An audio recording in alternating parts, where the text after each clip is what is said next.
అందరికీ నమస్తే అండి. Welcome back to our channel. నేను మీ మాధవి. అప్పుడప్పుడు యూట్యూబ్‌లోని కొన్ని యూజ్‌లెస్ వీడియోస్, ఫేక్ వీడియోస్ కనిపిస్తే, ఇంకొన్నిసార్లు మాత్రం మంచి ఇన్ఫర్మేషన్, మంచి యూజెస్ ఉన్న వీడియోస్ అయితే కనిపిస్తూ ఉంటాయండి. అందులో భాగంగానే నాకు ఈ ప్రాన్స్ పికిల్స్ పెట్టిన వాళ్ళ ద్వారా నాకు ఒక మంచి వీడియో, యూజ్‌ఫుల్ అయ్యే వీడియో కనిపించిందండి.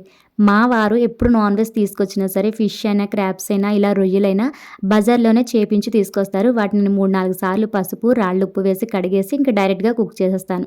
కానీ ఈ ప్రాన్స్‌లోని ఇక్కడ మనకి తెలియకుండా ఒక చిన్నటి దారంలాగా ఉంటుంది కదా! దాన్ని కూడా బయటకి తీయాలని యూట్యూబ్‌లో చూసేంత వరకు నాకు తెలీదండి. అప్పటినుంచి ఇలాగ పర్టిక్యులర్‌గా దాన్ని తీసేసి సెపరేట్‌గా బాగా వాష్ చేసి అప్పుడు కుక్ చేస్తున్నాను. నేను ఇలాగ సెపరేట్ చేస్తున్నప్పుడు వెనకాల నుంచి వచ్చిన మా అత్తయ్య గారు, "అదేంటి వాడు ఆల్రెడీ చేపించేసాడు కదా! మళ్ళీ నువ్వేం చేస్తున్నావు?" అని అడిగారు. "లేదు అత్తయ్య గారు, ఇలా సన్నగా దారంలా ఉన్నది కదా! దీన్ని కూడా బయటకి తీసేవాలంట" అని చెప్తే, ఇంకెందుకమ్మా ఇలాంటి వీడియోస్ అన్ని చూసినప్పుడే అనిపిస్తుంది మొత్తానికి నాన్ వెజ్ మానేస్తేనే బెటర్ అని. మొన్న కోళ్ళకి ఇంజెక్షన్లు అన్నారు, నిన్న మేకలు తినకూడదన్నారు, ఇవాళ రొయ్యలా. ఇంకెందుకు ఈ మాత్రం దానికి నాన్ వెజ్ మానేస్తేనే బెటర్ అనిపిస్తుందమ్మా నాకు. వారంలో 2 సార్లు ఆకుకూరలు, 2 సార్లు వెజిటేబుల్స్, ఒక 3 సార్లు పప్పుచారు కాసుకోవడం బెటర్ అనిపిస్తుంది. మా టైంలోనే బెస్ట్, ఏది పడితే అది ఎలా పడితే అలా వండుకొని తిన్నా హెల్త్‌లు అవి బాగుండేవి అని అన్నారు.